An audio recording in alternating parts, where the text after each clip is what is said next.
Now we can see the rotor. In rotor,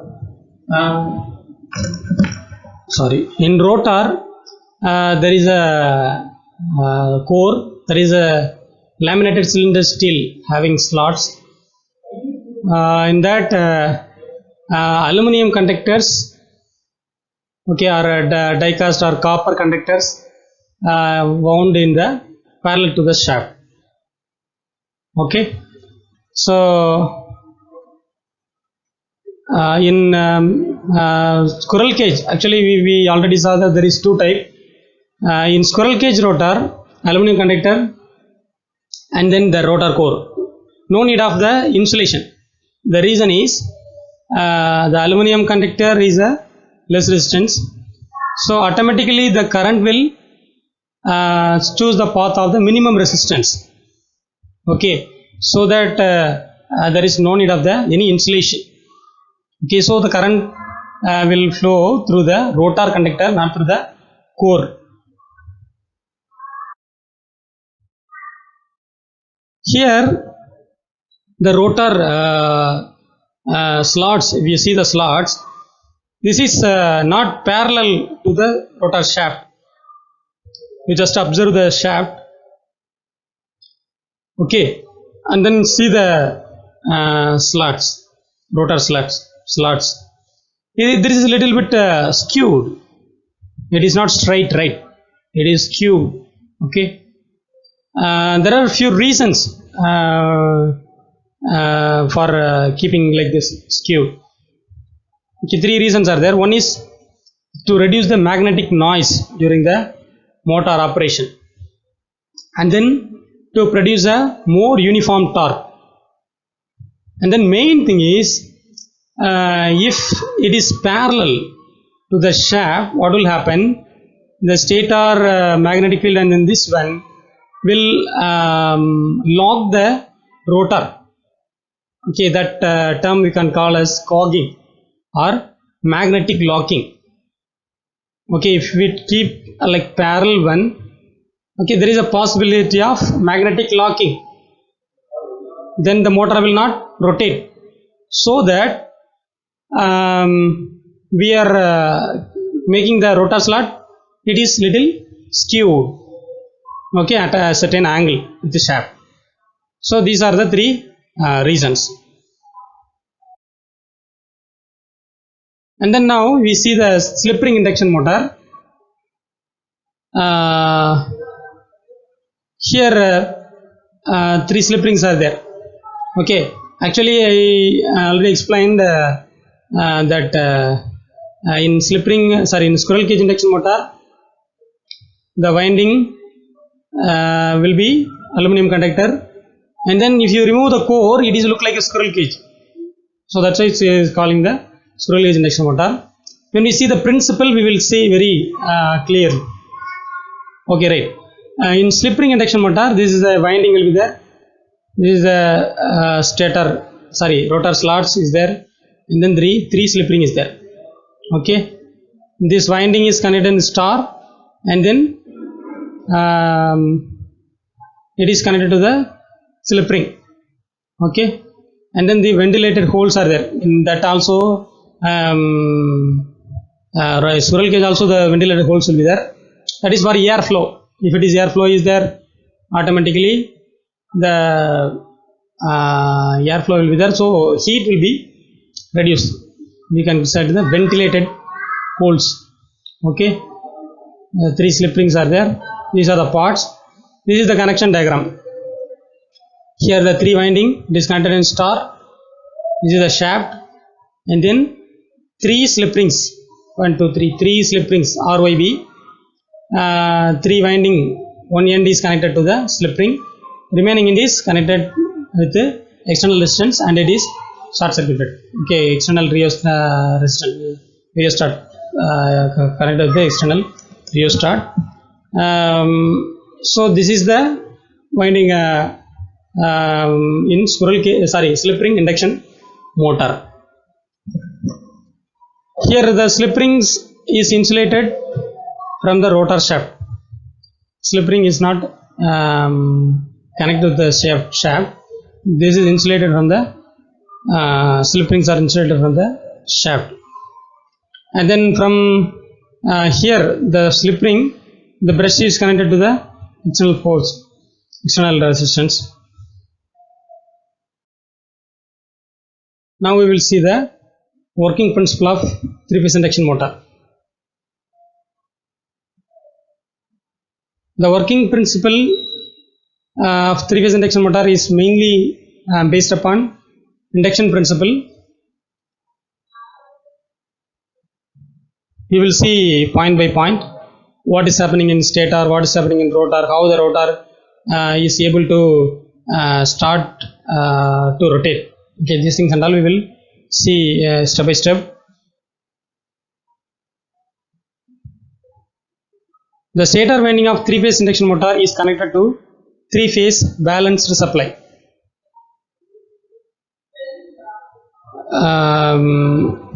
We know as in stator there is three-phase winding. We will give the supply to the three-phase winding. Okay, that is a balanced supply. So what will happen? In three-phase winding, three-phase currents will flow. So that what will happen? Three-phase magnetic field will be produced. Okay, three flux will be produced. That resultant flux, the total amount of net flux is always constant, but the direction will be the rotating direction will change. Okay, at 60 degree in one direction and 120 degree one direction, 180 degree one direction. So it is rotating, but the magnitude, the amount of flux is same. So we can say the flux is rotating magnetic field. In three-phase stator winding, when we will give the three-phase supply, it will produce a rotating magnetic field. In next lecture, we will very briefly we see the clearly we see the production of rotating magnetic field. Okay. After that, what will happen? This magnetic flux, it will rotate in the air gap. Okay, it will rotate in the air gap, and then it will slowly touch the rotor conductor. Okay, here the rotating field speed is based upon two factors. One is the frequency of supply, another one is the poles. Okay, number of poles. So how many poles are there, and then how many? What is the supply frequency? Based upon that, the rotating field speed will be there. Here it is mentioned in NS, means RPS, revolution per second, rotation per second. If suppose in RPM, the formula we will multiply with 60. So 120 F divided by P RPM. If you convert into RPM, you will get the formula like this, which means per second to means 60 second 120. Okay, so this is the rotating speed of magnetic field. You should understand very clearly. Here we are mentioning the speed of magnetic field, not the rotor. Magnetic field speed is mentioning by this formula 120 F by P RPM. This magnetic flux, what will do? It will cut the rotor conductors. Actually, here we know the two parts is there. One is a stator, another one is rotor. Here stator three-phase supply is given, and then due to the balanced supply, the magnetic field is started to rotate. This rotating magnetic field will cut by the stationary rotor conductor. We know according to Faraday's law of electromagnetic induction, if the magnetic flux lines cut by the conductor, EMF will be induced in that conductor. So what will happen according to Faraday's law of electromagnetic induction? In this rotor conductor, this rotating magnetic field will cut the flux so that EMF will be induced in the rotor conductor. If it is in a squirrel cage induction motor, in aluminum conductor, rotor bar, the EMF will be induced. If it is in slip ring induction motor, in that copper winding, the EMF will be induced. After that, what will happen? In rotor conductor, EMF will be induced.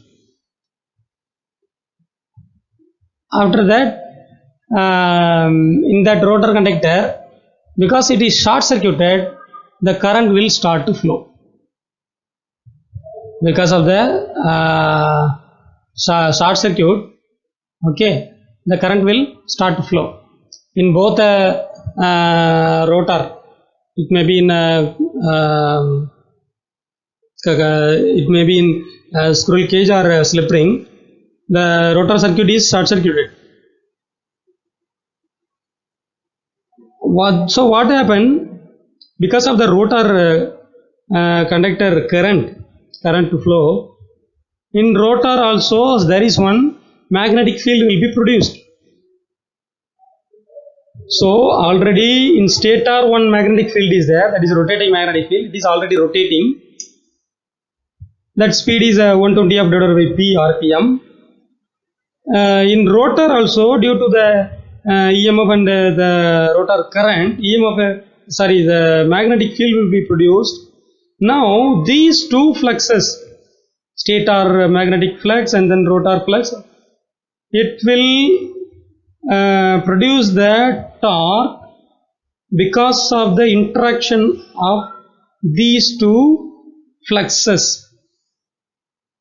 Stator magnetic field, rotating magnetic field, and then the rotor flux, both will interact, and then the rotor will starts to rotate. So based on this principle only, motor will start to rotate. Okay, we will quickly see the summary. This is a commonly used AC machine, and then it is working on induction principle, and then based on rotor we have a two type. One is slip ring and then squirrel cage induction motor. Rotating magnetic flux, this topic, the rotating magnetic field, how it is produced, we will see in the next class. That rotating magnetic flux cutting the rotor conductor, and then that is producing the inducing the EMF in rotor, so that current will start to flow in the short circuited rotor conductor. Then that current produces the rotor flux. Then it is interact with stator flux and the rotor flux. Then it will start to rotate. Okay. Apart from this, we are going to see in the next video about the slip also, because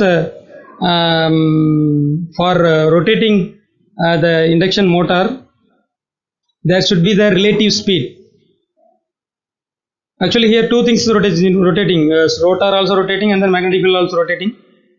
If suppose the magnetic field is not rotating, what will happen? Automatically the cutting of the rotor conductor, that will be stopped. So EMF will not be produced. And then rotor conductor, there is no current in rotor conductor, there is no flux in rotor conductor, there is no interaction between rotor flux and stator flux. Then automatically there is no torque. So what should happen? There is the magnetic field, rotating magnetic field will rotate in synchronous speed, but the rotor will not rotate in synchronous speed. It will lesser than the synchronous speed. So what will happen in this AC motor, the speed will be little bit differ from the synchronous speed. That difference we can call it as a slip speed. Okay, initially before it is a rotor start rotating, there is no difference. There is no slip. The reason is rotor is not rotating. That time the slip will be equal to 1. We will see the formulas and all in next video. So the slip is a very interesting concept in the three-phase induction motor. And then how the rotating magnetic field produced, that also we are going to see in the next video. So I hope you understood the construction and all the things in the three-phase induction motor. Same like a transformer, it is working on the induction principle.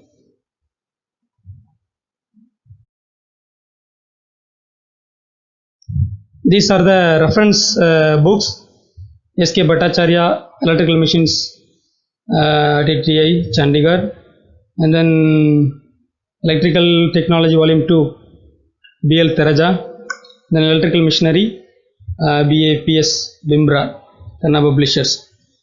So in that you can use B.L. Teraja.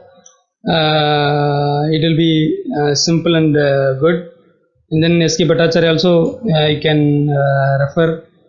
And then we want to get more elaborated knowledge, we can analytically you can understand if you use the PS Bimbra. So we will continue in the next lecture. Thank you.